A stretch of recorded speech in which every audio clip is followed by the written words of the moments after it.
كما حسنت خلقي فأحسن خلقي.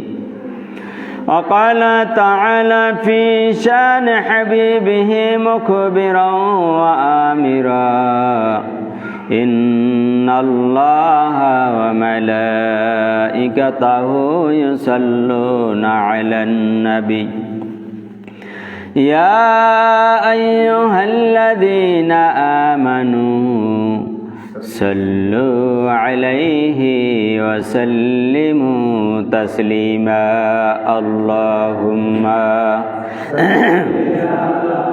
سيدنا مولانا محمد وعلى آل سيدنا শাফিআনা মুহাম্মদ। দিল থেকে সবাই ডাকুন আল্লাহুম্মা সাল্লি আলা সাইয়্যিদিনা মাওলানা মুহাম্মদ ওয়া আলা আলি সাইয়্যিদিনা শাফিআনা মুহাম্মদ। আরশ কুরসি লৌহ কলম সৃষ্টি যাহার উসিলায় নিজে আল্লাহ খুশি হইয়া নাম রাখলেন তার হাবিবুল্লাহ। আল্লাহুম্মা সাইয়্যিদিনা মাওলানা মুহাম্মদ ওয়া আলা আলি সাইয়্যিদিনা মুহাম্মদ। লা ইলাহা ইল্লাল্লাহ লা ইলাহা ইল্লাল্লাহ লা ইলাহা ইল্লাল্লাহ লা ইলাহা ইল্লাল্লাহ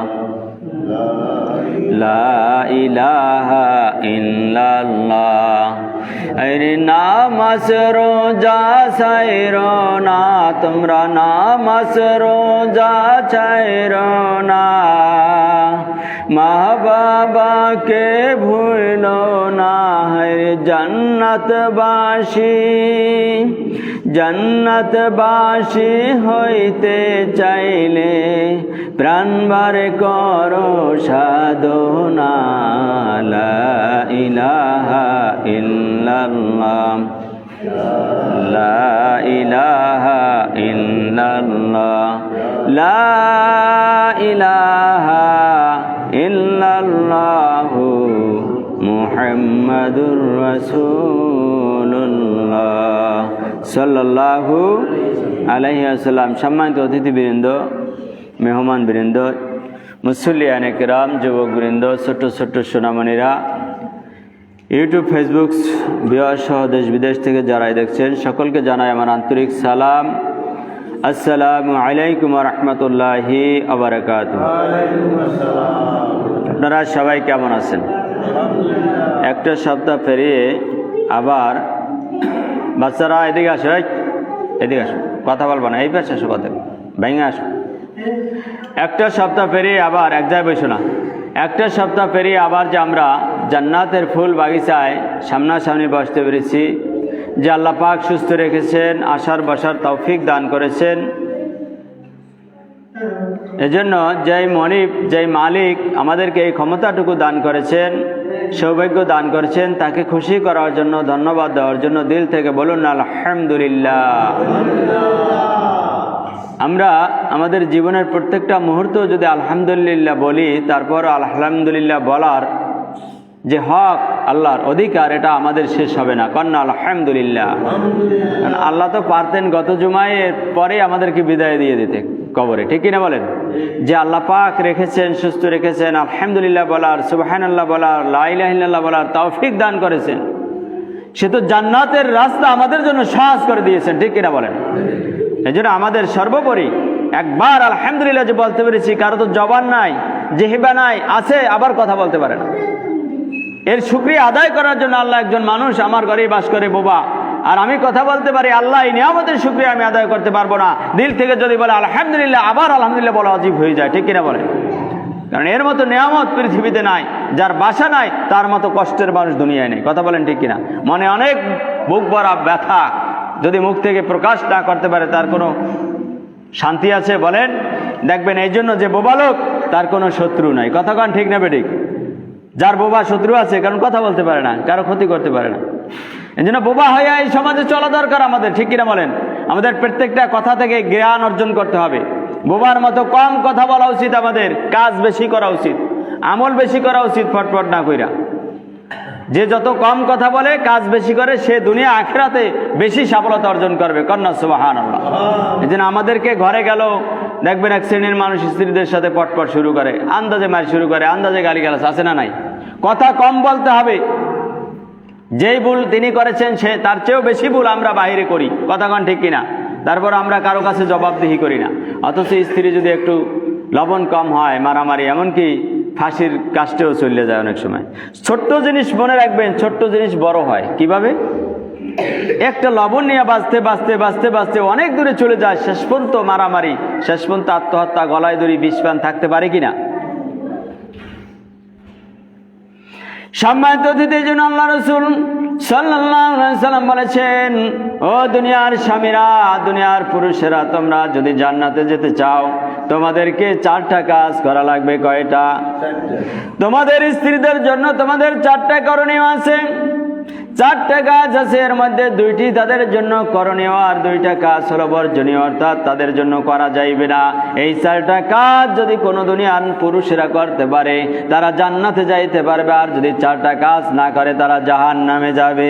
কোথায় যাবে? কয়টা কাজ করা লাগবে স্ত্রীদের জন্য? 4টা। কারণ সব কাজই তো আমাগুলোকে করা লাগবে, আমরা কি করবো? ওগো বিহারি আনছি গা, থালবাড়ি দুইবে, রানবে, বাড়বে, খাওয়াইবে, মারমু, সব সহ্য করে থাকা লাগবে, এই কথা কারণ আমাকে এইটা না। না, ইসলাম নারীদেরকে অধিকার দিয়েছে। কি দিয়েছে? অধিকার দিয়েছে। সম্মানিত অতিথিবৃন্দ, আমি আপনাদের সামনে যে আয়াতখানা তেলাওয়াত করেছি, খুবই ছোট্ট একটা আয়াত, কিন্তু এই আয়াতটার মধ্যে অনেক কথা লুকিয়ে আছে। আল্লাহ পাক যদি অল্প সময়ের মধ্যে কিছু কথা বলার তৌফিক দান করে আমি বলবো ইনশাআল্লাহ। রব্বি ইশরাহ লি সাদরি ওয়া ইয়াসসির লি আমরি ওয়াহলুল উকদাতাম মিন লিসানি ইয়াফকাহু কওলি। সম্মানিত অতিথিবৃন্দ, 4 নম্বর পারা সূরাতুল আল ইমরানের 31 নম্বর আয়াত তেলাওয়াত করেছি। আল্লাহ পাক এই আয়াতের মধ্যে বলে, কুল ইন কুনতুম তুহিব্বুনাল্লাহ, ও রাসূল আপনি দুনিয়াবাসীকে জানায়া দেন, কুল ইন কুনতুম তুহিব্বুনাল্লাহ, তোমরা যদি আমি আল্লাহকে ভালোবাসতে চাও। কাকে ভালোবাসতে চাই আমরা? কথা কয় না। আল্লাহ ভালোবাসবো কারে আমরা? মনে রাখবেন, ইমানদাররা 1 নাম্বার ভালোবাসবে আল্লাহকে। কাকে? বানাই বলছি না, সব কথা কোরআনে আছে সাইজ করা, কিন্তু আমরা বলতে পারি না সময়ের অভাবে। আল্লাহ বলেছেন, ইমানদার যারা নিজেকে খাঁটি মুমিন, খাঁটি জান্নাতি মানুষ দাবি করবে, তাদের 1 নাম্বার বন্ধু হবে স্বয়ং আল্লাহ। কারণ সুবহানাল্লাহ। সূরা মায়েদা আয়াত নম্বর 55 পড়ে দেখবেন। ইন্নামা ওয়ালিয়ুকুমুল্লাহু ওয়া রাসূলুহু, মুমিনদের 1 নাম্বার বন্ধু হবে আল্লাহ ও রাসূলুহু, 2 নাম্বার বন্ধু হবে আল্লাহ রাসূল। কন্না সুবহানাল্লাহ। 3 নাম্বার মুমিন বান্দিরা বন্ধু বান্ধবী বানাইতে পারবে তার সাথে যার ভিতরে নামাজ আছে, ঈমান আছে, যাকাত আছে, সঠিকভাবে আদায় করে, এবং ওই লোকটা যদি বিনয় নম্র হয়, এমন ভদ্র স্বভাবের হয়, এই 3টা গুণ যার মাঝে থাকবে, তার সাথে মুমিন বান্দারা বান্দার সাথে, বান্ধবীর সাথে বান্ধবী বানাইতে পারবে। কন্যা সুবহানাল্লাহ। এই জন্য মুমিনরা 1 নাম্বার বন্ধু বানাবে কাকে? আল্লাহ সুবহানাহু ওয়া তাআলাকে। এই জন্য ভালোবাসবে, একটা মানে বন্ধু মানে ভালোবাসা।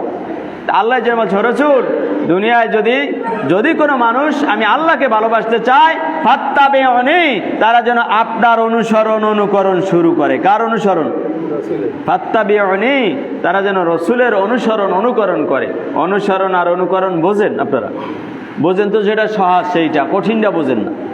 কথা বোঝেন নাই? আব্বাই ডাব খাইছে, আপনিও খান, গাছ উঠেতে পারা লাগবে, এটা বোঝেন না। আব্বার কারণ আপনি পারিয়ে দেন। আল্লাহ রসুল কষ্টের যা করছে তাও করা লাগবে, যেগুলো সহজভাবে করছে তাও করা লাগবে। রসুল দাড়ি রাখছে, দাড়ি রাখা লাগবে। টুপি পরছে, টুপি পরা লাগবে। রসুল মিথ্যা বলে নাই, মিথ্যা বলা যাবে না।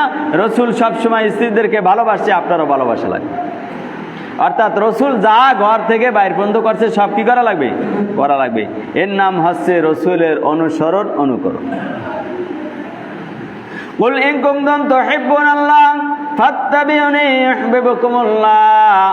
আর যদি রসুলের অনুসরণ করতে দুনিয়ার কোন মানুষ নিয়াত করে, তওবা করে, শুরু করে আজকে থেকে, আমার আল্লাহ বলে ইউহিব্বুকুমুল্লাহ, মুজারের সিগার অর্থ হয় দুইটা, প্রেজেন্ট এন্ড ফিউচার, বর্তমান এবং ভবিষ্যৎ। আল্লাহ বলে যদি আজকে থেকে আমার রসুলের অনুসরণ, অনুকরণ করো, বান্দাবান্দি শুরু করতে পারো, আমি আল্লাহ ওয়াদা করলাম আজকে থেকে যতদিন ফিউচারে, ভবিষ্যৎ পর্যন্ত দুনিয়ায় বেঁচে থাকবা, আমি আল্লাহ তোমারে ভালোবাসতেই থাকবো, বাসতেই থাকবো। কন্যা সুবহানাল্লাহ। একটা বারের জন্য আমি তোমাকে ভুলে যাব না। এই জন্য ইউনূস আলাইহিস সালাম যখন পানিতে পড়ছিল, সাগরের মধ্যে মাছে গিলে ফেলাইছে, তখন দুনিয়ার কোনো মানুষ তার কাছে ছিল বন্ধু? তাহলে এক নাম্বার বন্ধু ইউনূস আলাইহিস সালাম খাঁটি মুমিন ছিল। বন্ধু ছিল কে? আল্লাহকে ডাক দিয়েছিল যে আল্লাহ আমারে তুমি বাঁচাও, তুমি ছাড়া কেউ নাই, লা ইলাহা ইল্লা আনতা সুবহানাকা ইন্নী কুনতু মিনাজ জালিমিন। লা ইলাহা, আল্লাহ কোনো ইলা নাই, আমার কোনো মালিক নাই, আজকে বাঁচানোর কেউ নাই। লা ইলাহা ইল্লা আনতা সুবহানাকা, আপনি পূত পবিত্র, আপনি আমারে বাঁচান। বাঁচাইবে কে? আল্লাহ মাছের পেট দিয়ে ডাকতেছে। 17 বার সূরা আম্বিয়ার 87-88 নম্বর আয়াতের মধ্যে এই কথাটা আছে, লা ইলাহা ইল্লা আনতা সুবহানাকা ইন্নী কুনতু মিনাজ জালিমিন। এরপরে আয়াতে আল্লাহ ডাক দিয়া ইউনূস আলাইহিস সালামকে বলেছিল ফাস্তাজাবনা লাহু ওয়া নাজ্জাইনাহু মিনাল গাম্মি ওয়া কাযালিকা নুনজিল মুমিনিন। বলুন আল্লাহু আকবার। ফাস্তাজাবনা লাহু, ওই ইউনূস তোমার দোয়া আমি মঞ্জুর করলাম, তোমারে বাঁচাই দিলাম। মাছকে ডাক দিয়ে বললাম, মাছ রে হজম করা যাইবে না, কোনো কষ্ট দেওয়া যাইবে না, আমার ইউনূস তোমার পেটে সিজদাররত অবস্থায় আছে, এই মুহূর্তে তারে সমুদ্রের কিনারায় উঠাইয়া দাও। সুবহানাল্লাহ। সমস্ত প্রাণী কথা শুনে কার?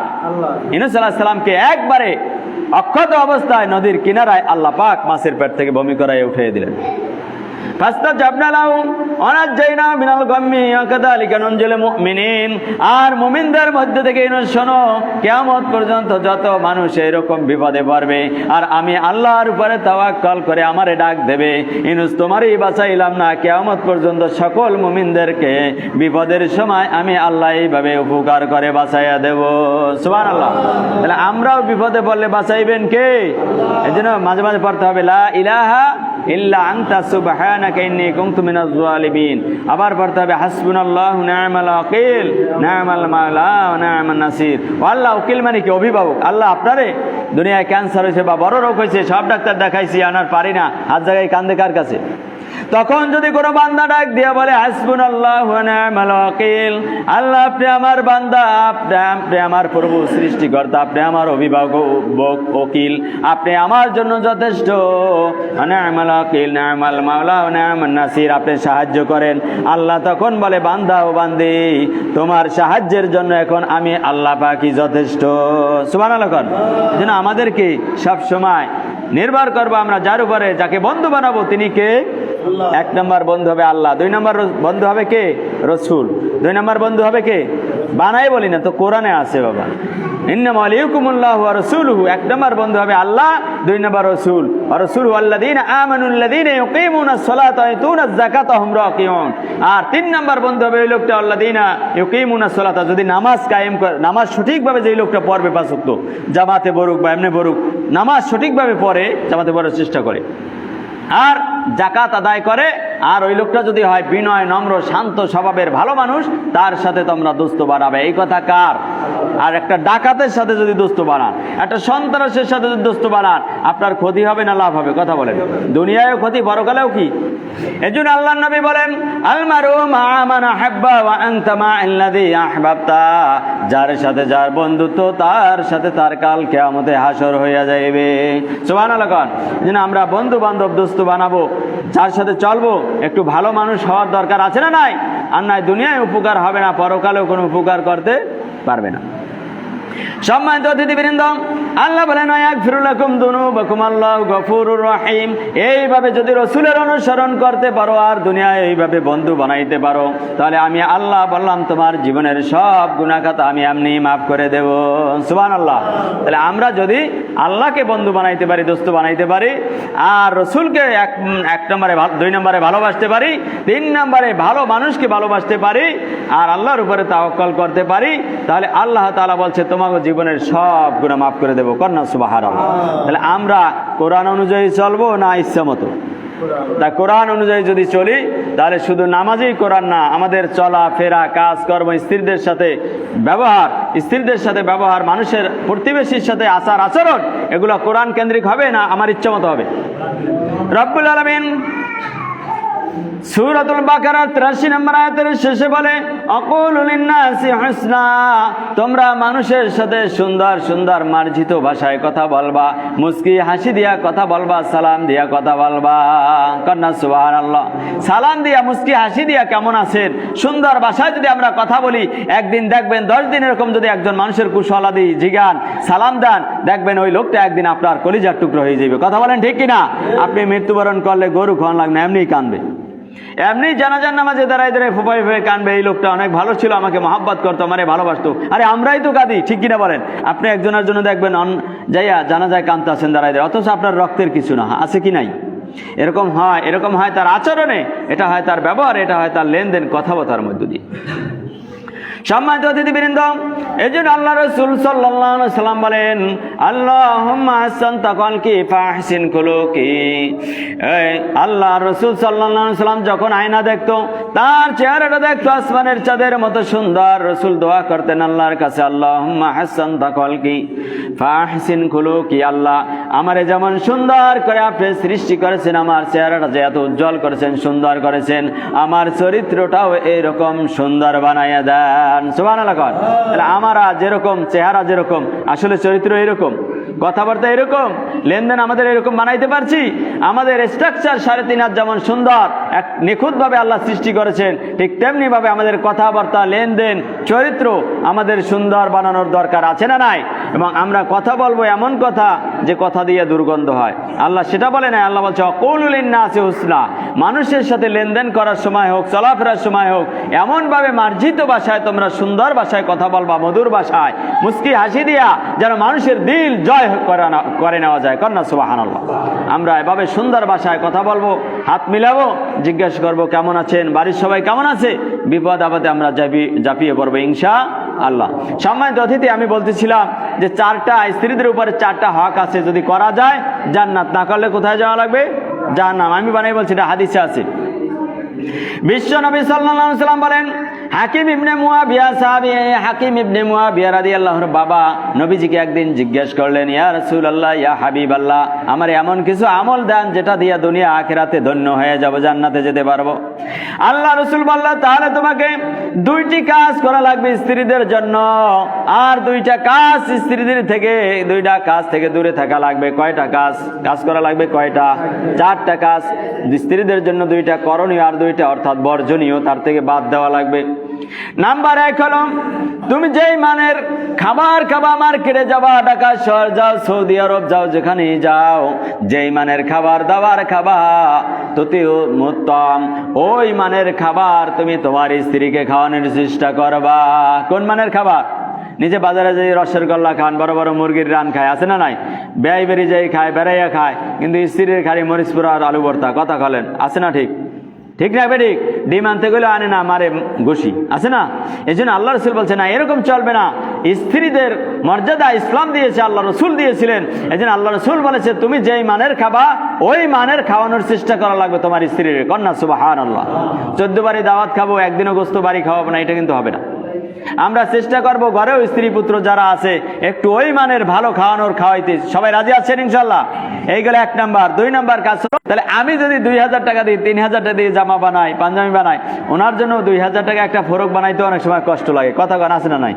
একজোড়া জুতা আমি পাই দিই 3000 টাকা দিয়ে, অথচ স্ত্রী 1000 টাকা দিলেও বক বক করে 10 বার করে, আছে না নাই? কথা গান।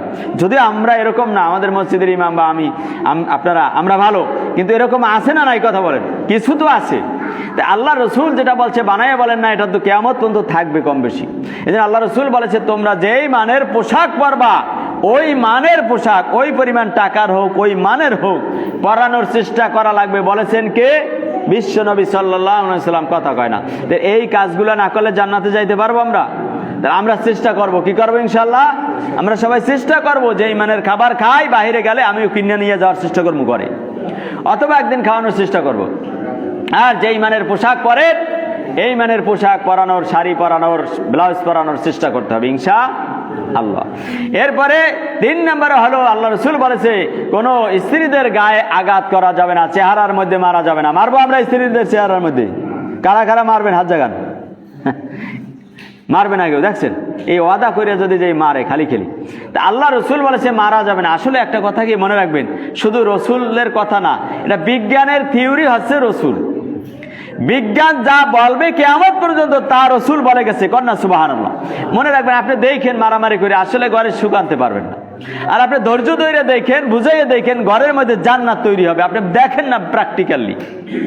আপনি হাজারো চিল্লাপাল্লা কইরা মারামারি কইরা ঘরে শান্তি আনতে পারবেন না। আপনার স্ত্রী অন্যায়ভাবে চলছে, আপনি একটু ধৈর্য ধরেন, জবান বন্ধ রাখেন, দেখবেন, বুঝান, ইনশাআল্লাহ ঘরের মধ্যে শান্তির রাজ কায়েম হয়ে যাবে। কথা কন ঠিক না বেঠিক? আপনি পারেন না, বুঝেই বইলে দেখেন না, আর উল্টো তারা কথা কইবেন, দেখবেন বাঁচবে। একটু বুঝেই বলবেন টাকা নাই, সমস্যা আছে, রাগ করো না, দেখবেন আর কথা কইবে না। কথা কন ঠিক না? আর যদি উল্টা পাল্টা তেরা মার্কা কথা কইয়ে দেন, তাই তো বাঁচবে গাদিয়া। সব পারো, আমার এইটা হয় না। কি কথা ঠিক না বেঠিক? না, আল্লাহ রসুল বলেছে যে ইমানের পোশাক পরবো, ইমানের পরানোর চেষ্টা করতে হবে ইনশাআল্লাহ। আমরা চেষ্টা করবো বুঝাইয়া সাধ্য মতো। আর চেহারার মধ্যে মারা যাবে না, এক কথা স্ত্রীকে মারা যাবে না, এটা রসুলের বক্তব্য ছিল। স্ত্রীকে কি করা যাবে না? মারা যাবে না। এখন বলতে পারেন আমার স্ত্রী তো তেরা, তাহলে স্ত্রীকে বোঝাতে হবে। প্রথম কি করতে হবে? শালীন ভাষায় বোঝানোর চেষ্টা করতে হবে। তাতেও যদি না হয়, বিছানা ত্যাগ করে প্রয়োজন একটু ঘুমান, দেখেন উনি সোজা হয় কিনা। তাতেও যদি না হয়, ইসলাম যেটা বলে সেটা বলছি, তাতেও যদি না হয়, ওনাকে বাপের বাড়ি 2-3 দিনের জন্য পাঠাইয়ে দেন বা নিজে দিয়ে আসেন ভাইয়ের মাধ্যমে, যেভাবে হোক। তাহলে দেখেন একটু পৃথক থাকলে উনি নরম হয় কিনা। তাতেও যদি না হয়, দেখেন একবারে সম্পর্ক ছেদ হওয়ার পালা, তাহলে শ্বশুর বাড়ি এবং নিজের বাড়ির গণ্যমান্য যারা আছে তাদেরকে বসাইয়া ইসলাম বলে তারপর স্পার হোক আর থাকুক, তারপর সিদ্ধান্ত নিতে হবে। কন্যা সুবহানাল্লাহ। এটা ইসলাম। আপনি ইচ্ছা মতো ইসলাম হাতে নেবেন আইন, এটা ইসলাম না। এজন্য আর তালাক দিতে হলেও 3 তালাক দেওয়া লাগবে 3 মাসে। কয় মাসে? কথা কয় না, কয় মাসে? ফটাফট আপনারা তালাক দিয়ে দেন। ভাদ্র মাসের তাল যেভাবে ফটফট করে পড়ে যায় গাছ থেকে 3টে, এরকম একবারে দিয়ে দিই। এটা তালাক না। ইসলামের তালাক হলো এই মাসে যাও, তোমার সাথে বনিবনাত হয় না, তুমি থাকতে পারছো না, একটা তালাক দিলাম, দেখো তুমি সোজা হয়ে আসতে পারো কিনা। তাহলে সামনের মাসে আবার আনার সুযোগ আছে ঘরে উঠানোর। এর পরের মাসে আর এক তালাক দিয়ে দিলেন, ফোন দিয়ে হোক, যাই হোক, শুনাইয়া হোক। তারপরে যদি দেখেন এরপরও ঠিক আসে না, তারপরে আর এক তালাক। এর মধ্যে অনেক উপকারিতা আছে, আপনাদের কয়টা বুঝাবো আমি। 3 মাসে তালাক কেন? এর মধ্যে আরো উপকারিতা আইছে বা আছে, আমার মিন্স বন্ধ হয়ে গেছে। অবশ্যই এখন দুষ্টামি করার আর সময় নাই। স্বামীরে ফোন দিয়ে কইবে তাড়াতাড়ি আমার আয় নিয়ে যাও, আর আমরা দুষ্টামি করবো না। কন্যা সুবহানাল্লাহ। এই 3 মাসের মধ্যে অনেক উপকারিতা আছে, যেটা আমরা গবেষণা করলে বের করতে পারি। এই জন্য আল্লাহ রসুল বলেছে 2 মাসও যদি না হয়, 3য় মাসে আবার সবাইরে বলাইয়া আর একটা তালাক দিয়ে দাও, এইবারে তোমরা বিচ্ছেদ ঘটাও। আমরা পারবো ইনশাআল্লাহ। এটা হচ্ছে ইসলামী তালাক। আর বেদাতি তালাক হলে ফটাফট মাইরে দিয়েছেন আপনার ইচ্ছা মতো। এটা আল্লাহ রসুলের কোনো তালাকের বিধান না। সম্মানিত অতিথিবৃন্দ, এইভাবে আমরা যেন সুন্দরভাবে আল্লাহ রসুলের কথা অনুকরণ করতে পারি, তাহলে আল্লাহ পাক আমাদেরকে ভালোবাসবে। সবাই বলুন না সুবহানাল্লাহ। সম্মানিত অতিথিবৃন্দ, আর 4 নম্বর যে কথাটা বলছিলাম, স্ত্রীদেরকে অকথ্য ভাষায় গালিগালাজ করা যাবে না। এই 4টে কাজ। কয়টা কাজ? আল্লাহ রসুল বলেছেন এই 4টে কাজ যারা না করবে তারা জান্নাতে যেতে পারবে না। এই 4টে আমল করা লাগবে। আপনি ইচ্ছা মতো চললে আপনার ইচ্ছা মতো কবরে সাজা খাইবেন, সেটা আপনার ব্যাপার, আমার বলে দেওয়ার দায়িত্ব। আল্লাহ রসুল বলেছে 1 নম্বরে তুমি যেই মাপের খাবা সেই মাপের খাওয়াবা। 2 নম্বরে যেই মাপের পোশাক পরবা সেই মাপের পরানোর চেষ্টা করবা স্ত্রীদেরকে। আর নারীদের চেহারার মধ্যে মারা যাবে না, শরীরের মধ্যে আঘাত করা যাবে না। 4 নম্বরে স্ত্রীদেরকে অকথ্য ভাষায় গালি গালাজ করা যাবে না। কয়টা কাজ পারবো আমরা? কয়টা কাজ? কথা কেনা কয়টা? তাহলে আজকের আলোচনার মূল বিষয়, আমরা 4টে কাজ করলে জান্নাত পাবো। কয়টা কাজ? এই 4টে আমরা সবাই আদায় করার চেষ্টা করবো ইনশাল্লাহ। ঘুমায় কা সবাই, দেখছেন মনে হয় মারবে বাড়ি দিয়ে। তা আমরা এই 4টে কাজ করবো। কয়টা কাজ? সম্মানিত অতিথি, সময় জুমার দিনের খুবই স্বল্প, কথা অনেক, এ কথা তো বললে শেষ হবে না। আগামী জুমায় আবার শোনাবো ইনশাল্লাহ। কিন্তু আমাদের এখানে সম্ভবত তবলিগের ভাইরা আসছে। কারা আসছে? কথা কয় না। তাবলিগের ভাইরা আসছে, এই যে দেখা যায় তাবলিগের ভাইরা, এই তাবলিগের ভাইরা আসছে কেন কন? বাড়িঘর ফেলাই আচ্ছা, অনেকে তাবলিগকে গালি দেয়, অনেক চরমনাইরে গালি দেয়, অনেক আদ্রশিরে গালি দেয়। আপনারা কি দেখছেন আমার কোনদিন বক্তব্যে কেউ গালি দিতে? কথা কন না, দেখছেন কারো দুর্নাম গাইতে দেখছেন? আমি যা কোরআনে আছে তাই বলার চেষ্টা করি, হয়তো অনেক সময় লাগে যায় এপাশ ওপাশ, লাগলে তো আমার কিছু করার নাই, কিন্তু কোরআনে যা আছে দিচ্ছে তাই বলার চেষ্টা করতে হবে। এখন তাবলিগ বলেন আর চরমনাই বলেন আর সারসিনা বলেন আর আদ্রশি বলেন, সবাই চায় জান্নাতে যাইতে। কোথায় যাইতে চায়? হয়তো বুঝের অভাব, কারো বুঝের সাথে কারো বুঝ মেলে, কারোটা মেলে না, এটা তার ব্যাপার। হাদিস কোরআন সবাই জানে, এরপর যদি ভুল করে সে জাহান্নামে যাবে, আমার তো কিছু করার নাই, অথবা আমি তার গীবত করে আমার লাভ কি? কথা বলেন ঠিক কিনা? আর তাবলিগের ভাইরা কামেল পাশটা এক একজন, হয়তো ম্যাক্সিমামই একটু কম শিক্ষিত, কি ঠিক না বেঠিক? কথা কর। তো এখন ওনারা যে একটু দিনের দাওয়াত দিতেছে, হাঁটতেছে, নামাজের দাওয়াত, দিনের দাওয়াত, মসজিদে আন, অজু করবে কিভাবে, রোজা রাখবে কিভাবে, নামাজ পড়বে কিভাবে, আচ্ছা আপনারাই বলেন এটা কি ভালো কাজ না খারাপ কাজ? তাহলে আমি মনে করি এরা প্রাইমারি লেভেলের, ইউনিভার্সিটি না, প্রাইমারি ছাড়া কেউ ম্যাজিস্ট্রেট হইতে পারে, ইউনিভার্সিটি যাইতে পারে। তা আমি মনে করি তাবলীগ হচ্ছে প্রাইমারি লেভেল। তাই প্রাইমারি লেভেল থেকে যদি বাচ্চারা গইরে না ওঠে, ওরা তো উপরে পড়তে পারবে না, পারবে? তাহলে আপনারা যারা একটু দিন বোঝেন না, নামাজ পারেন না, হ্যাঁ রুজু করতে হবে জানেন না, তাবলীগের সাথে একটু সময় দিলে এগুলো শেখা যায় কিনা? কথা বলে। তাই প্রাইমারি লেভেল থেকে আপনারা চেষ্টা করেন, গালিগালাজ না করে আমার আত্মসমালোচনা আমরা করি যে আমি নিজে কি করতে পারছি। আমি তো উজুটাও জানি না ঠিক মতো, আমি তো কিভাবে সিজদা দিতে হয় তাও জানি না। জানেন সিজদার মধ্যে 7টা ফরজ আছে, কয়টা? একটা সিজদার মধ্যে এই সিজদা দিতে হবে। আল্লাহ রসুল বলেছে আল্লাহ আমাকে আদেশ করেছে 6টা অঙ্গের উপরে সিজদা দিতে। কয়টা? 6টা। 1 নম্বরে এই যে 2 পা মাটিতে ছাড়া সিজদা দিতে পারবেন। 2 নম্বরে 2 হাঁটু, কয়টা হইলো? 4টা। 2 পা 2 হাঁটু বিছিয়ে দেবেন এর উপরে। এখন যদি আপনি না জানেন তাহলে 1 নম্বরে কোনটা জমিনে রাখতে হবে? পা। একটু আমার দিক তাকান প্লিজ। 1 নম্বরে পা রাখা ফরজ, 2 নম্বরে হাঁটু রাখা মাটিতে ফরজ, 3 নম্বরে এই 2 হাত, 4 নম্বরে কপাল, 6 নম্বরে কপাল। এবার 7 নম্বর হইলো কপাল, 6 নম্বরে 2 হাত, এটা নিয়ে 6টা। যাই হোক, এখন আপনারা বলেন এই যে জমিনে পা রাখা লাগবে সিজদার সময়, এটা যদি ফরজ হয়, রসুল বলছে। তো অনেক মানুষ দেখে নামাজের সময় 2 পাও জায়গায়, 1 পাও জায়গায়, কথা কন ঠিক না বেঠিক? তা ফরজ গেলে নামাজ থাকে? কথা কন থাকে? এগুলো শিখবেন কোথা থেকে? কিভাবে জানো এই তাবলীগের ভাইদের সম্মান দিয়ে এখানে আইসা বসতে পারি, কাজ দান থাকলে, যাদের কাজ নাই। আর তা আপনারা কি কথা বলবেন? 1টা মিনিট যদি দাঁড়ায় একটু কথা বলে। জি, একটা যে কোনো মানুষের বিপদে পড়ে যদি কনসেপ্টে কি হয়, তারপর তবা বলে বলে হ্যাঁ বলে হারিয়ে যায়, এটা কি সত্য নয়? শোনেন, তওবা এমন একটা জিনিস, তওবা এমন একটা জিনিস মাথায় রাখবে সবাই, শোনেন কান দিয়ে। তওবা এমন একটা জিনিস, যদি মানুষ অন্যায় করে আর বুঝতে পারে যে আমার এটা অন্যায় হয়েছে, সূরা নিসার 17-18 নম্বর আয়াতের মধ্যে আছে ইন্নামাত তাওবাতু আলাল্লাহি লিল্লাযিনা, আল্লাহ তাআলা বলে যদি মানুষ ভুল করার পরে আপনি যদি বারবার করেন, অন্যায় কাজ করতেই থাকেন আর মুখে বলেন